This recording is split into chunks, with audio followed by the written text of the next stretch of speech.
네. 아까 얘기하고자 했던 그 골자는 성경 전체에 대한 맥락을 이해하고 보면 하나님은 그 주제로 쭉 성경을 쓰셨기 때문에 성경 전체 이야기는 작가가 여러 분 있는 게 아니거든요. 하나님이라는 분의 원작자가 계시고 그 하나님의 뜻과 의도, 이 편지를 인간에게 주는 그 대서사시에 대한 작가의 의도가 있잖아요.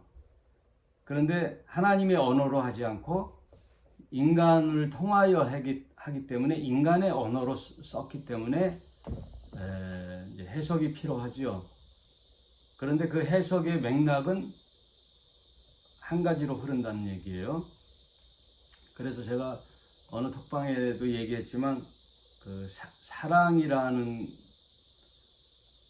하나님의 절절한 이야기가 창세기부터 계시록까지 맥락을 이어진다. 그러니까 사랑해라는 거예요. 창세기 사랑해. 창세기 사랑해. 창세기를 다른 제목으로 하면 사랑의 제1권 이런 거. 창세기를 보더라도 다 하나님 사랑이 곁들여 있어요. 그러니까 가나안에 가서 어떤 모든 족속들을 다 죽이고 씨를 말려라, 이게 이해가 되진 않아도 그 속에 숨어있는 하나님의 사랑과 의도를 발견해내는 거거든요. 그리고 그 당시 적장시대에, 고대 근동시대에 일부 다처주의와 여자들은 숫자에도 들어오지 않은 그런 인류 초기 시대에 있었던 이야기들에 관하여 오늘날의 이해를 하려면 안 되죠. 그런 것들을 알기에 성경 전체 맥락을 통하여 재해석을 해야 된단 말이에요. 성경은 반복적인 재해석이에요. 하나님이 주신 말씀, 율법이라는 것에 대한 모세의 해석, 구약 말기에 에스라의 재해석. 그래서 에스라는 신명기를 재해석했다고 보면 돼요. 에스라가 바벨론 포로로부터 돌아온 이스라엘 백성에게 왜 하나님을 섬기는 우리 이스라엘이 이방인들의 속국으로 70년을 고난을 당했는가를 이유를 찾는, 그래서 100년 대계의 율법 학교를 설립하는 게 에스라거든요. 에스라는 그럼 뭘 가지고 했느냐? 모세오경과 신명기, 모세오경 속에 있는 신명기를 재해석하는 거란 말이에요. 그럼 에스라의 율법의 재해석, 신약에 와서는 또 누가 재해석을 해요? 바울이 율법을 재해석하는 거예요. 그래서 바울 서신들 보면 다 율법 얘기를 하는 거예요. 율법에 이렇게 또 히브리서는 율법 제사 제도에 대한 예수님의 제사와 비교하면서 제사장 이야기, 대제사장이신 예수님, 그게 다 율법의 재해석이거든요. 그럼 예수님은 어땠느냐? 예수님 또한 율법을 제정해 주신 당사자이신데 그 원뜻은 이런 뜻이었다라고 예수님 얘기하시는 거예요. 그래서 모세 시대에 있었던 필요한 율법을 재해석해 주시는 거잖아요. 모세 시대에 줬던 율법의 의미를 오늘날 현대의 유대인들에게 재해석해 주시는 거예요. 그래서 모세에게 너희가 이렇게 율법을 들었니? 내가 다시 너희에게 말하마, 재해석해 주마. 그게 원래 뜻은 이런 뜻이었어 하고 예수님 3년 6개월 동안 예수님이 하나님 나라 운동을 할 때의 메시지는 다 유대인들과의 격정적인 토론, 공방 속에 세워져 나가는 거예요. 구약 역사 전체를 들여다보시면서 너희가 이렇게 생각했고 이렇게 했지. 그러나 너희가 생각하는 그런 하나님이 아니야. 하나님이 이런 분이야 하고 다시 가르쳐 주시는 게 사복음서라는 거예요. 그러니 성경의 부분 다 이해가 못하는 부분은 신약 성경에 예수님이 하셨던 말씀으로 다시 재해석해야 된다는 거예요. 그럼 예수님의 말씀의 핵심이 뭐예요? 하나님 나라 운동 속에 사랑이거든요. 그래서 성경 전체는 하나님이 우리 인류를 향한 사랑의 이야기예요. 사랑해, 사랑해, 사랑해, 사랑해. 그래서 마태복음은 새로운 신약 사랑의 일권, 구약 사랑의 일권 창세기, 요한계시록 사랑의 제66권, 신약 성경으로 보면 27권이니까 사랑 제27권. 성경 어디를 펴봐도 사랑, 하나님의 사랑과 헌신, 희생, 사랑에는 항상 희생과 헌신이 따라가거든요.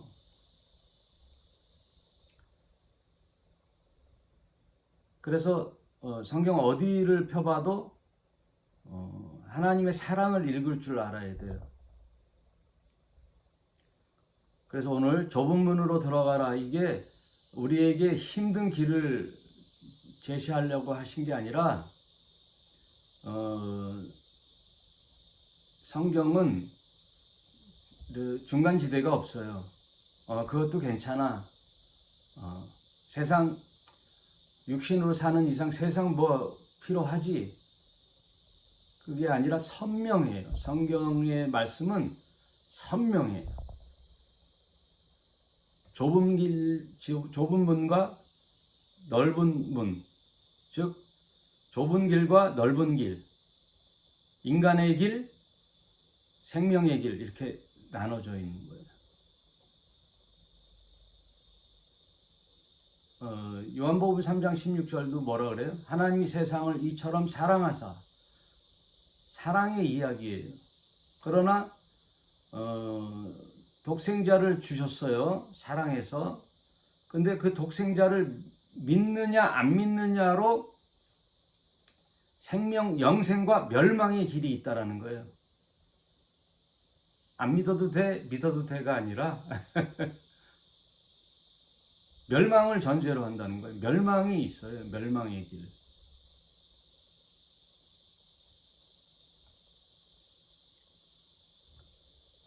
그래서 지난 시간에 살펴봤던 거룩한 것과 진귀한 진주를 개나 돼지에게 던지지 말라 하는 게 그 얘기예요.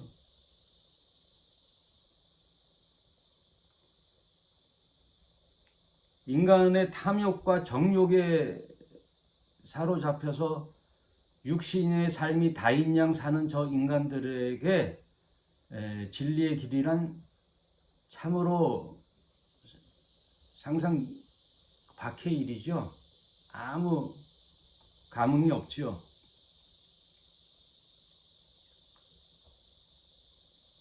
그래서 신약 성경에서도 사복음서에서도 육의 길, 영의 길을 분명히 제시해 주고 있어요.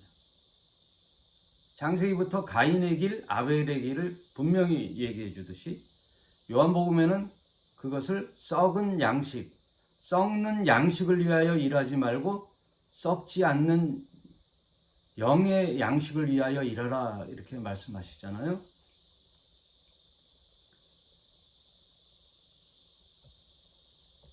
그래서 그 다음 구절이 구하고 찾고 두드리는 일을 뭘로 해야 되느냐? 세상 것을 구하라는 그런 기도의 동료의 말씀이 아니에요. 그건 지난 시간에 살펴봤죠. 이번에는 좁은 길로 가라는 거죠. 좁은 길로. 한번 13절 읽어보겠습니다. 좁은 문으로 들어가라. 멸망으로 인도하는 문은 크고 그 길이 넓어 그리로 들어가는 자가 많고. 지금 세상 다수의 사람들이 그냥 살잖아요. 먹고 사는 게 장땡이야. 먹고 죽은 귀신은 때깔도 좋아. 예? 꽁 잡는 게 매야. 아니, 뭐 별 수 있어, 이 생 사는 거. 남들 하는 거 다 하고 돈 많이 벌고. 우리 가족 행복하게 살면 끝이야.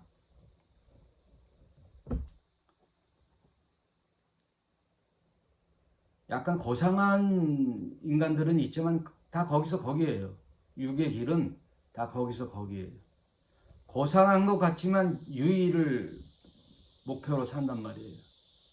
여러분 많이 배운 뭐 학박사들이나 대학 교수들 막 그런 사람들이 좋아하는 술이 뭐였는지 아세요? 와인이에요, 와인. 선민들은 소주하고 막걸리를 먹는데 그거나 이거나 뭐 다 술이에요. 그러면 좀 비싼 고급 와인을 먹는다고 내 삶의 질이 서민들하고 다르다? 본질을 보면 똑같아요. 오히려 천박해요. 밤새 얘기하는 게 뭐예요? 자, 지식의 자랑, 돈 자랑, 지식의 유의, 결국은 육체적 탐닉. 성경은 정확하게 얘기하고 있어요. 육신의 정욕, 안목의 정욕, 이생의 자랑. 이 세 가지에서 벗어날 수가 없는 거예요. 이것은 하나님으로부터 온 게 아니요 마귀로부터 왔다라고 아주 규명을 해주고 있어요. 그래서 성경 얘기는 하나님의 이야기와 마귀의 이야기, 두 이야기가 같이 가고 있어요. 그거에 대한 선택을 누가 하느냐? 내가 하게끔 만들어 놓으신 거란 말이에요. 하나님이 가스라이팅해서 조정하는 게 아니라 선택을 내가 하게끔 하는 거예요. 오늘도 보세요. 좁은 문과 넓은 문이 있어요. 어디로 갈래? 하고 네가 선택하라는 거예요. 그럼 바로 이어서 뭐가 나와요? 참 선지자와 거짓 선지자가 나오는 거예요. 참 선지자와 거짓 선지자. 그럼 거짓 선지자는 무슨 일을 해요? 성경 얘기를 하는 것 같아. 하나님 이야기를 하는 것 같으나 다 이 세상의 육체의 정욕, 안목의 정욕, 이생의 자랑을 다시 독려해서 취득하라. 그러나 방법이 종교적이야. 신앙적이야. 믿음이야. 근데 결과는 뭐예요? 구하고 자꾸 두드려? 너의 소원 성취를 위하여.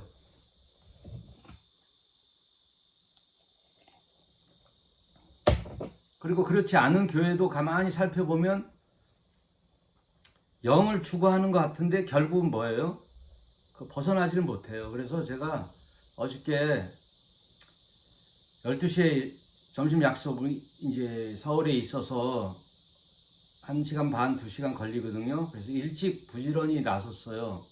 그래서 9시쯤 출발했는데 늘 제가 회사 생활하면서 들리는 김밥집이 있어요. 코너에. 거기 제 또래의 여자 사장님, 남자 사장님이 이제 운영을 하시는데 크리스찬이에요. 그래서 저는 뭐 목사라고 얘기를 안 하죠. 그냥 밥을 먹다가 오랜 시간 지나다 보니까 이제 친해졌잖아요. 근데 어느 날 정철진 집사님하고 밥을 먹다가 김밥하고 라면을 먹는데 정철진 집사님이 갑자기 목사님 어쩌고 저를 부르는 거예요. 평상시 형님이라고 부르다가 그날따라 목사님이라고 그래서 이렇게 쳐다보니까 그 주인이 목사님이셨어요? 그러더라고요. 아, 예, 옛날에요. 지금은 아니에요. 그랬더니 어쩐지 그래요. 그래서 그러면 지금은 어떻게 하냐 그래서 뭐 이렇게 방송으로 하고 이렇게 한다라고 대충 얘기했는데 늘 제가 가면은 뭐 궁금한 점을 물어보죠. 이제 목사니까. 그래서 어저께 9시쯤 나가는데 너무 일찍 가서 한 30분 좀 쉬었다 가라는 생각이 딱 들어. 그래서 신호등에서 다시 돌아가서 그 김밥집에 들어갔어요. 그래서 아침 준비를 다 이렇게 장사 준비를 하고 편안하게 앉아 계시더라고. 그래서 거기 믹스 커피가 1,000원이에요. 그래서 집사님 저 커피 한 잔 주세요 하고 1,000원. 그러니까 아유 우리 목사님한테 어떻게 커피 한 잔 대접을 못 하겠습니까? 커피를 타주는데 제가 아니에요. 절대 저는 이거 민생 쿠폰 그거니까 1,000원이라도 하지. 이거 1,000원이거든요. 그래서 이렇게 결제를 했어요. 그런데 이런저런 교회 얘기를 할 거 아니에요? 그러면서 당신이 다니는 교회 얘기를 하더라고요. 그래서 요새 수많은 교회가 있는데 교회 사람들은 돈을 교회에다가 헌금을 많이 내는데 자기 친한 사람이 교회에다만 내지 자기 그 가족이나 이 사회에서 활동할 때에는 되게 짜다는 거예요. 대체로 교회에다가 돈을 많이 내서 그런가 하여튼 인색하다는 거예요. 이제 그런 얘기를 하면서 제가 뭐를 톡 던졌냐면은 오늘날 개신교를 분별할 때 그래도 목사님들은 다 좋으신 분이잖아요.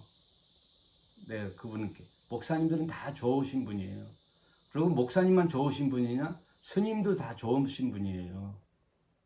왜냐하면 이 세상에 어떤 중생들을 위해서 하는 그런 분들은 다 좋으신 분들이 많잖아요.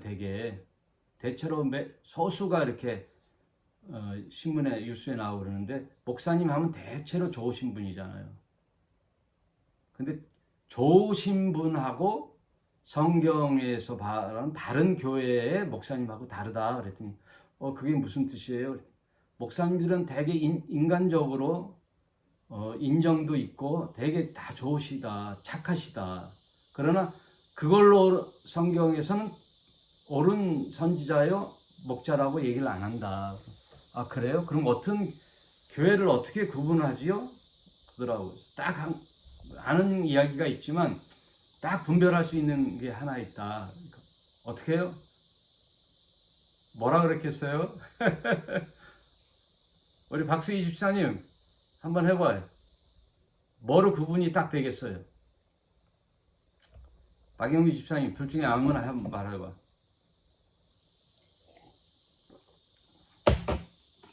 몰라요?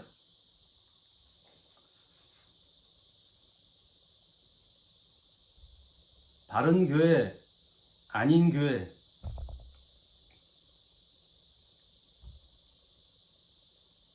여러 가지 구분이 되겠지만 저 교회는 아직 아니구나 하는 그 구분점이 하나 있어요.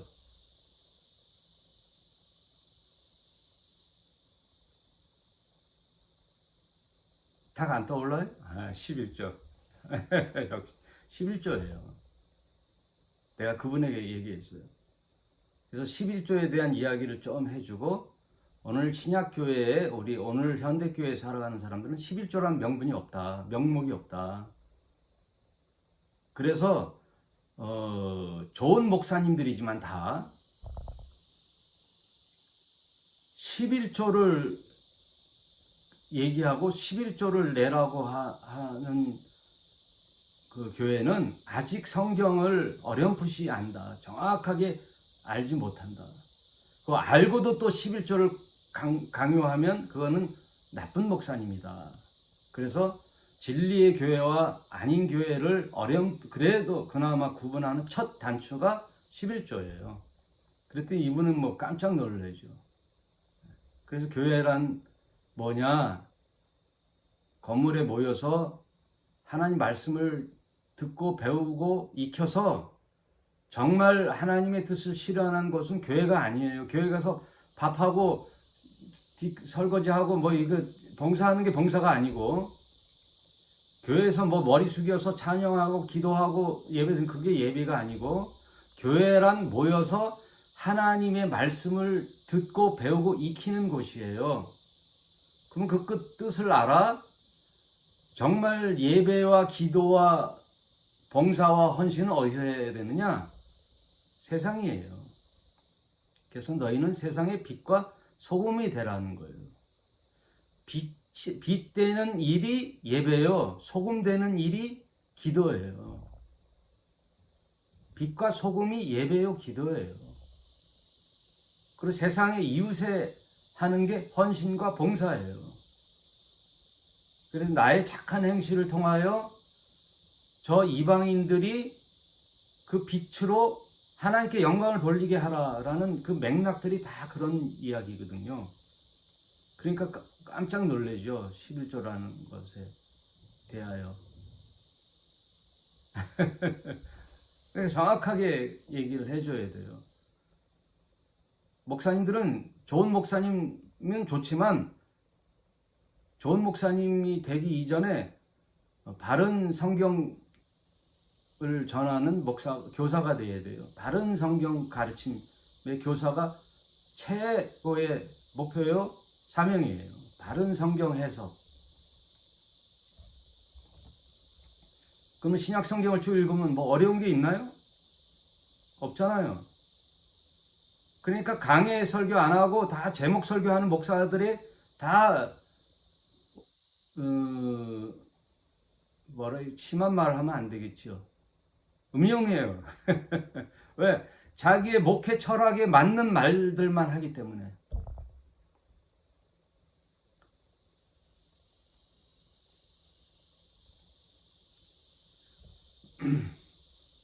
또 그것을 지지하는 말씀만 모아서 얘기하기 때문에. 성경은 정확한 얘기를 해, 선명하게 얘기해요. 좁은 문으로 가라는 얘기예요. 구하고 찾고 두드리는 게 세상 것 찾기 위해서 두드리는 게 아니에요. 좁은 길을 가는 길을 찾으라는 거예요. 그러나 그게 힘들고 어려운 듯하게 보여요. 육신에 지금 사는 우리에게는 어려워 보이나 그렇지가 않아요. 실제 해보면. 그러면 이거를 한마디로 뭐라고 얘기할 수 있느냐? 십자가예요. 오늘 말씀을 빨리 하고 마칠게요. 십자가예요. 십자가. 십자가의 길이에요. 결국 몸소 보여주신 예수님이 몸소 말로만 한 게 아니라 몸소 보여준 길이 어디다? 십자가의 길이에요. 그래서 내가 온 것은 많은 사람을 섬기려 하고 나를 많은 사람을 위한 대속 제물이 되는 어린 양으로 왔다. 그 얘기가 예수님의 사명이거든요. 그래서 예수님은 십자가를 지러 오신 거예요. 그럼 예수님을 따르는 저와 여러분은 소위 제자라 그러잖아요. 그럼 제자의 길은 너무나도 선명하고 확정적이에요. 무슨 길을 가야 되느냐? 십자가의 길을 가야 돼요. 그러면 번뜩 들어오는 게 예수님처럼 그 무거운 십자가를 지고 그래야 되느냐? 그런 뜻이 아니에요. 네? 나에 맞는 십자가가 다 있어요. 반드시 있어요. 안 찾아서 그렇지 찾고자 하면 십자가가 보여요. 근데 그 십자가를 질 때 하나님이 은혜를 주셔요. 감당할 수 있는 넘치는 기쁨과 즐거움을 주셔요. 그걸 감당할 수 있도록. 안 해서 그렇지 하려고 할 때 주신단 말이에요. 홍해를 밟을 때 갈라지는 거란 말이에요. 홍해가 갈라져서 가는 게 아니라 지팡이를 던지는 거란 말이에요. 그리고 발을 디딜 때 갈라진단 말이에요. 내가 십자가를 막연히 힘든 길이네, 고행의 길. 절대 그런 예수님, 우리 하나님은 우리를 골탕 먹이려고 한 분이 아니란 말이에요. 사랑한단 말이에요. 사랑. 부자 관원이면서 젊은 청년이 왔다 그랬죠. 성경 전체를 보니까 관원이라는 것은 그 당시 거기에 권력자예요. 의원. 그러면서 부자면서 또 청년이 젊네. 모든 거 하나 부족함이 없는 이 젊은 청년이 예수님께 뭘 또 요구하러 왔죠? 네. 영생이 뭔지를 알라고 왔단 말이에요. 그러면 그자가 정말 원했던 게 영생일까요? 아니죠. 내가 지금 가지고 누리고 있는 이것을 영원히 누리고 싶은 마음이라는 거예요. 그런 속마음을 예수님이 알으니까 딱 찝잖아요. 근데 뭐라고 해요? 그 부자 청년을 사랑하사 그냥 그 인간을 아주 골탕 먹여보려고 아주 너 난감하게 봐라. 그런 게 아니라 사랑하사 사랑의 회초리를 드는 거예요. 너의 재산을 다 팔아 가난한 자에게 나눠주고 넌 나를 따르라. 따를 수 있어요? 그러면 내 재산을 다 팔고 예수님을 따르는 게 십자가의 길이에요? 그런 게 아니란 뜻이에요. 예수님은 인간의 의도를 너무 잘 알기 때문에 또 우리의 각자의 그 그릇을 알아요. 그러니까 과도한 짐을 지어주지 않는단 말이에요. 그러니 저와 여러분의 십자가가 반드시 있어요. 그 십자가를 찾으세요. 왜? 그게 진주요 거룩한 보화예요. 영생이에요. 십자가가 없이는 부활이 없어요. 하나님 나라는 자동문이 없어요. 그래서 구하고 찾고 두드리는 거예요. 자동문이 없어요. 그리고 하나님 나라는 좁은 길이에요. 찾지를 않아요. 근데 엄청나게 고귀하고 귀하고 진주처럼 영롱한데 거기에 숨어있는 그걸 못 보고 안 찾아요. 힘드니까. 힘들어 보이니까. 근데 가고자 십자가를 내가 지고자 할 때 엄청난 은혜를 부어주세요. 기쁨이 충만히 넘쳐 흐르게 해주셔요. 네? 마치 임신 아이를 잉태한 엄마가 아이를 출산할 때 엄청난 고통에 두려워하지만요. 출산하고 나왔을 때 그 아이를 품었을 때 그 기쁨은 고통하고는 비교할 수가 없어요. 비교할 수가 없어요. 출산하고 난 그 산모가 아이를 부두머 안고 젖을 먹이면서 그 아이를 키울 때 그 아이가 나한테 주는 기쁨은 10개월 잉태한 그 고통하고는 비교할 수가 없단 말이에요. 마치 그거와 같아요. 하나님은 우리에게 십자가를 지게 하지만 그 기쁨이 엄청나기 때문에 그 비밀을 아는 사람은 십자가를 지는 거예요. 그래서 좁은 길로 가면 그 길이 뭐라고요? 생명의 길이란 말이에요. 근데 지금은 당장 편하고 호의호식하고 세상 사람보다 막 추앙받고 막 잘 나가는 것 같은데 멸망의 길이 보이는 거예요.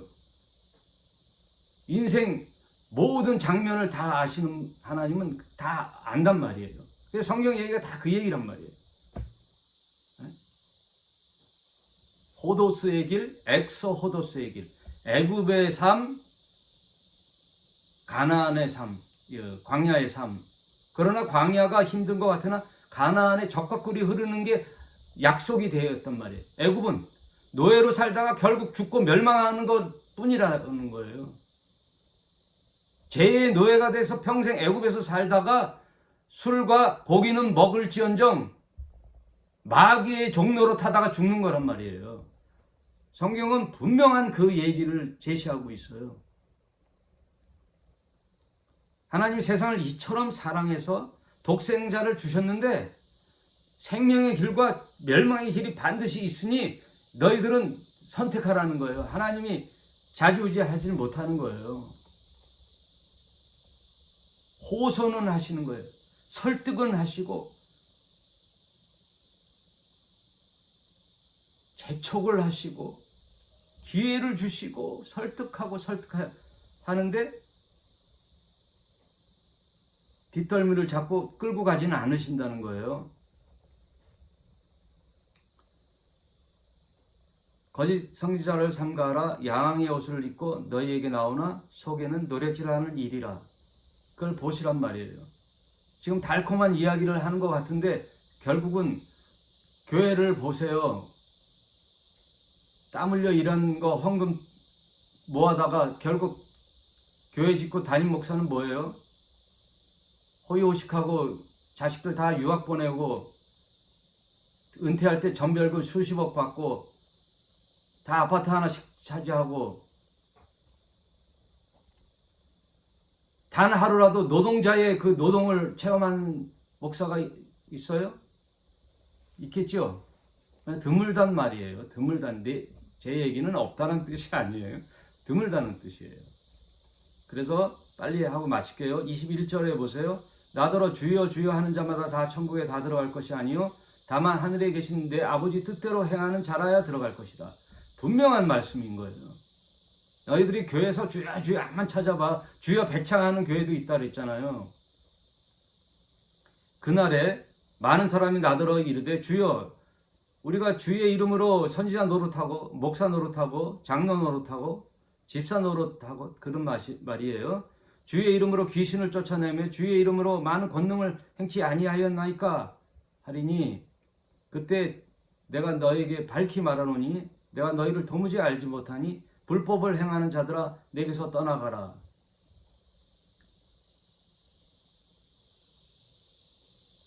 그래서 여러분 믿음의 길은요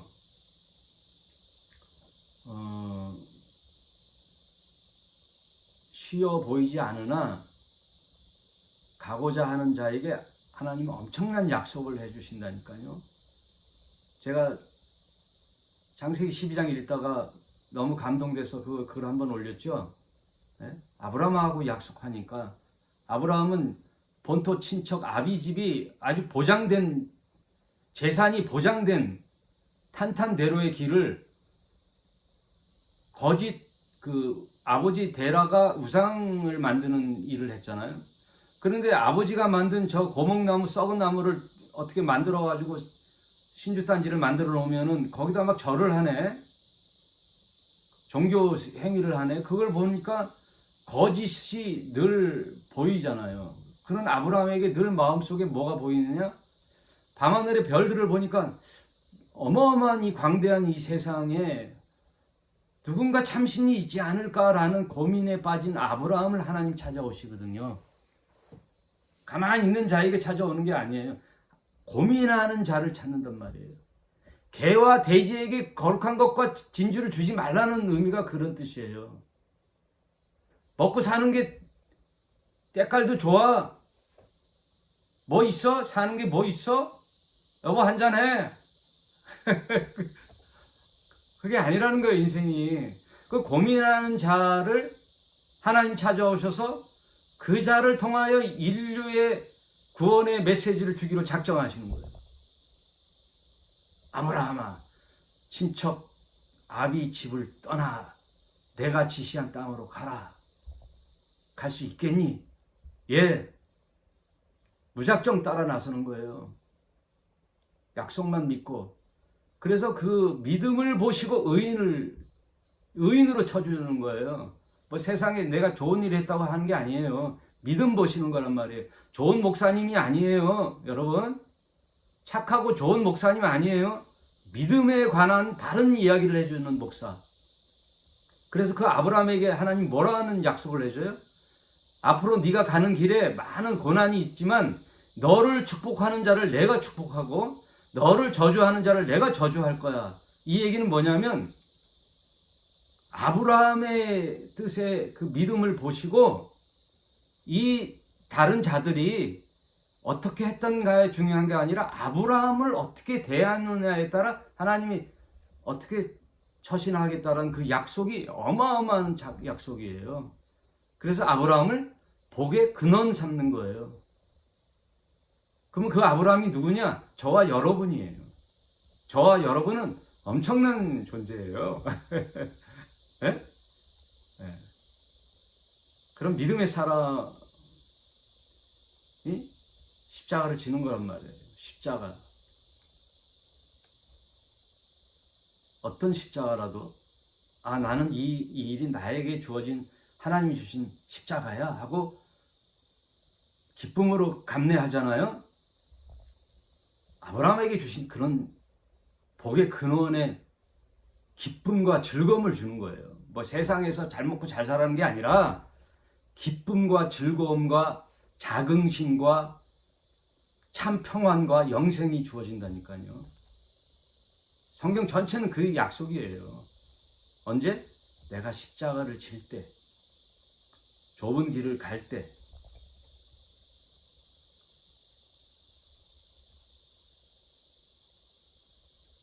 개, 돼지처럼 그때그때 먹는 것에 만족하는 게 아니라, 먹고 배부른 까닭이 아니라, 따라서 예수님을 왜 믿느냐? 이런 놀라운 비밀이 숨어 있어요. 여러분, 숙제를 줬습니다. 각자의 십자가가 있어요. 작은 십자가, 큰 십자가.